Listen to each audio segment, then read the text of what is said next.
pessoal, tudo bem? Eu sou a Carmen do blog O Que Vi do Mundo e hoje eu venho fazer mais um daqueles vídeos temáticos que eu sei que vocês, pelo menos a maior parte, gosta bastante, eu também adoro fazer. Eu venho falar de ética na literatura, de personagens éticos. Mas antes de entrar aqui na questão literária, eu tenho que explicitar o que eu estou entendendo por ética. O conceito de ética é uma coisa bem controversa, né? Então, é uma daquelas palavras polissêmicas que significam muitas coisas, como cultura e tal. De modo geral, a ética sempre vai estar associada à convivência, né? Ou seja, daí eu já estou deixando claro que é sempre a nossa relação com o outro, né? Então a gente não pode ser ético em relação a gente mesmo, né? Quando a gente decide alguma coisa em relação a gente mesmo, a gente está seguindo princípios morais, a maior parte das vezes. E quando envolve o outro, a convivência, aí sim é que se fala em ética. Mas não é só isso, né? Seria fácil se fosse só isso. A ética também está associada à tomada de decisão. Tomada de decisão no contexto da convivência. O que eu decido fazer? Eu posso fazer assim ou assado. Se você estiver numa situação em que você não pode escolher, ou seja, só tem uma saída, não há que se falar em ética, né? A ética, ela está associada à nossa capacidade de decidir sobre como conviver. De modo geral, a gente costuma falar que uma pessoa tem postura ética quando ela decide de maneira positiva em relação a outra pessoa, quando às vezes ela tem até que cortar na própria carne para tomar uma decisão, quando ela não está sendo individualista, pensando só em si, ela está pensando no coletivo, ou seja, é uma consciência de si na sociedade e o indivíduo decide pensando no coletivo, não no bem-estar individual, né, no seu próprio bem-estar ou no bem-estar dos seus. Normalmente as pessoas consideram éticas as pessoas que decidem propositivamente em relação ao outro. Porém, se eu estou dizendo que a ética ela está associada à tomada de decisão no contexto da convivência, se a pessoa decide algo que eu considero propositivo, ela está sendo ética, senso comum.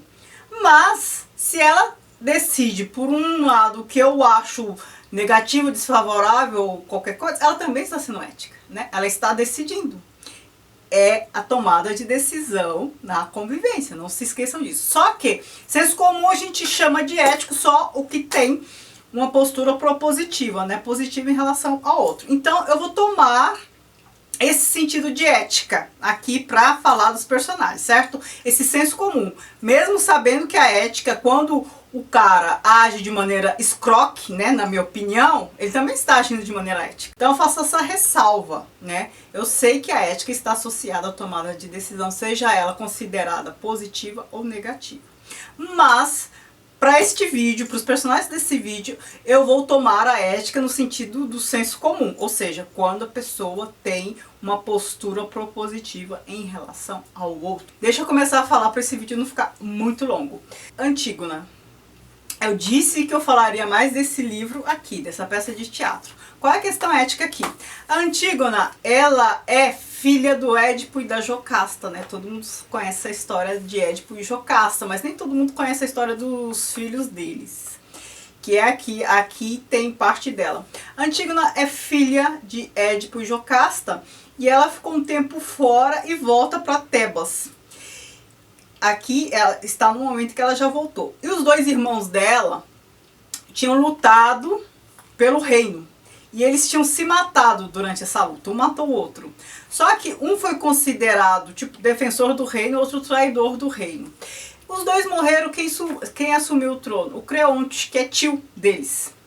E o Creonte, uma das primeiras coisas que fez foi baixar uma lei, uma norma, considerando que os traidores da pátria não poderiam ser enterrados.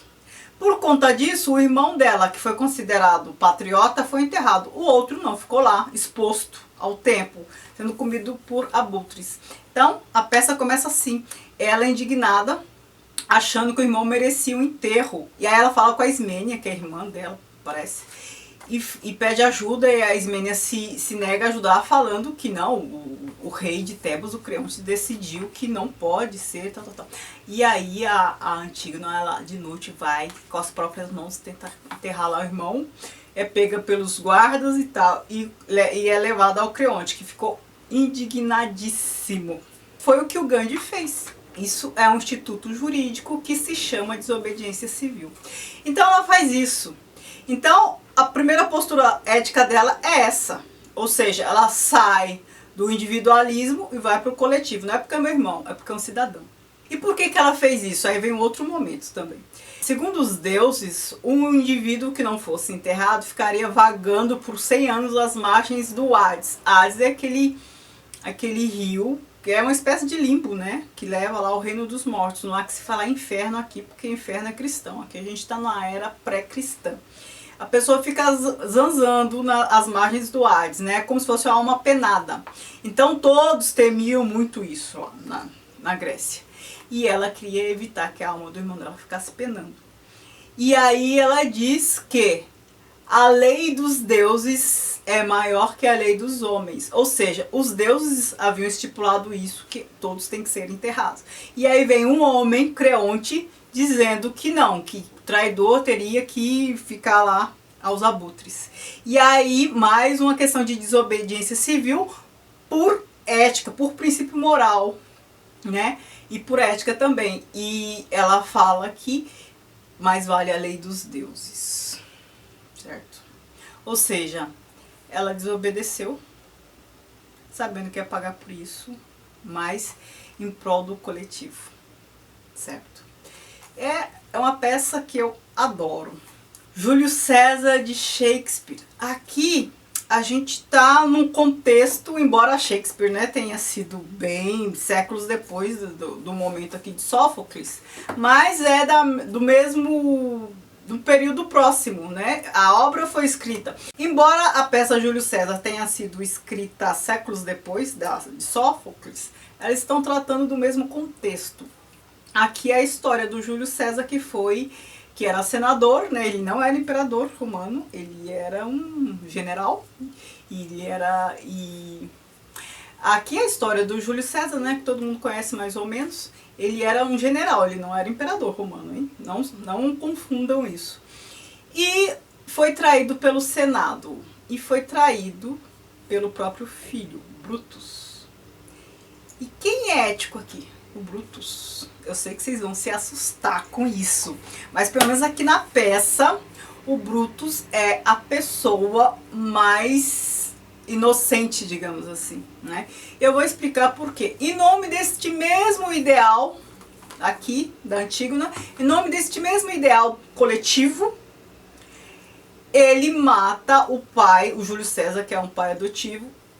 Por quê? Porque o Júlio César ele estava com atitudes o Júlio César estava tendo atitudes que estavam sendo reprovadas por todos. Atitudes que beneficiavam ele próprio contra a nação, contra o povo, né? Ou seja, o Júlio César ele estava tendo atitudes despóticas aqui, autoritárias, que favoreciam ele próprio contra todo o povo, contra todos os cidadãos. Por conta disso que Brutus mata-o, que ajuda a assassiná-lo. E Brutus fala no discurso que doía muito, né, ter que ter tomado essa atitude, mas em nome dos gregos, né, do povo, ele fez isso. Ou seja, ele sacrificou, aí sim é cortar na própria carne no sentido familiar, né? Não era dele mesmo, era do pai. Em nome do bem-estar coletivo. E ele fala que, por mais que doesse nele, que ele sentia muito, mas o pai dele estava com atitudes tiranas. E não poderia ser assim, ele não poderia prejudicar todo mundo. A gente vê Brutus como traidor, porque a gente tem essa concepção, né, mais individualista hoje em dia, mas na época o coletivo, mesmo na época da Antígona, né, que nessa realidade grega, o coletivo tem que estar acima dos interesses individuais. E aqui depois vem o Marco Aurélio, faz um discurso todo. O Brutus é o mais ingênuo, talvez, ou o mais boa praça daqui, viu? Os meninos da Rua Paulo. Aqui é uma história muito bonitinha, né, que se passou na Hungria. E os meninos da Rua Paulo contam a história de duas gangues de meninos, escolares ainda, que entram em guerra para disputar um terreno lá para jogar pela. Pela é uma espécie de jogo de... como se fosse taco, né? Eu acho que é o que a gente conhece aqui como taco. Lembra beisebol, não sei. O que eu entendi foi mais ou menos isso, aquele jogo de taco. E eles têm aqui táticas de guerra, de mensageiro, anunciar ao inimigo as tomadas de decisão, tem traidor, aquele comportamento todo formal, tem líder, né, de cada gangue, tem punição e tudo mais. E quem é ético aqui? Os mais éticos que eu considero são os dois líderes das duas gangues, né? E porque eles reconhecem o valor do inimigo, eles se curvam ao inimigo quando acham que o inimigo se destacou, né? Ou seja, corta na própria carne. E eles têm um comportamento, uma postura assim, que é de ensinar muitos adultos, sabe? É uma história deliciosa de se ler, é muito gostoso mesmo. Mas eu queria conhecer crianças assim. Ora, não poderia deixar de citar O Sol é para Todos, da Harper Lee. E aqui eu estou falando, né, daquele personagem que todo mundo adora, que é o Atticus, o pai da Scout. E aqui ele é ético em vários momentos. Eu vou destacar um. O momento em que o filho dele foi maltratado por uma velhinha lá e ele quebrou lá as coisas dela, cortou as flores, não sei, fez o diabo lá. A velha maltratou ele, né? Ele ficou irritado. E o pai dele o repreendeu, né? E ele foi ético numa situação que é muito difícil de ser ético, né? Porque para defender filho, né? Os pais normalmente são parciais. E ele, né, fez o filho ver que, embora tivesse agido de maneira errada, ele deveria ir lá pedir desculpas, porque ela estava muito doente, usava morfina. Ele explicou toda a condição dela, né? Justificou o erro dela, fez o filho pedir desculpas e fez todo um discurso. Foi muito bonita essa parte, sabe? Fez todo um discurso em prol da velhinha, mesmo sabendo que a velhinha maltratou o filho dele, né? Essa é uma passagem que eu destaco, mas o Atticus aqui ele tem várias passagens assim bem louváveis, bem legal. Personagem assim que você tem vontade de cruzar com ela. Cruzar não. É uma personagem que você gostaria de ter como amigo, sabe? Felicidade Clandestina, da Clarice Lispector. Eu estou me referindo ao conto que tem o nome do livro, Felicidade Clandestina. É um livro de contos, né? Qual é a situação aqui? Eu falei dessa história há pouco tempo. Aqui é a situação de duas meninas, elas são colegas de classe, só que uma acho que é filha de livreiro, alguma coisa assim. Só sei que ela tem muitos livros em casa. E ela prometeu emprestar o livro Reinações de Narizinho para coleguinhas. Só que não é bem colega, sabe aquela coisa rixinha de criança? Não é bem criança, é uma fase pré-adolescente, pelo que eu entendi. Tem toda aquela coisa de um se sentir superior e querer humilhar, matar um. Então o que ela faz? A cada dia que a amiguinha entre aspas, vai lá buscar o livro, que ela tinha marcado, combinado, ela dá uma desculpa. Ah, não tá aqui. Ah, emprestei para outra pessoa. Ah, não sei o quê.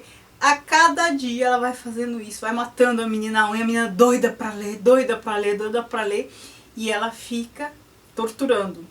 Aí daqui um dia a menina foi lá na porta, né, na data marcada, perguntar do livro. Aí a mãe da dona do livro perguntou o que estava acontecendo, o que era e tal. E a situação foi explicada. O outro falou que foi buscar o livro, não sei o que, mas que o livro não estava lá.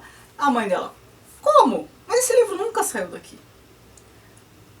Aí quando ela percebeu toda a situação, que a filha estava torturando, estava agindo na maldade, ela fez a filha emprestar o livro para outra por tempo indeterminado. Ela falou para a amiguinha, né? Você pode ficar com o livro o tempo que você quiser e depois devolver. Nossa, a outra saiu assim em estado de graça, né? Flutuando praticamente com o livro. E aqui, mais uma situação como essa aqui do Atticus, né? É difícil para um pai e para a mãe ser imparcial, tentar ser imparcial, né? Quando a questão do filho está em jogo ali, né? Mas, assim, são pessoas que demonstram saber educar, né? É uma forma de punir. Então, cortou na própria carne, né? No sentido figurado, na própria carne, na da filha, né?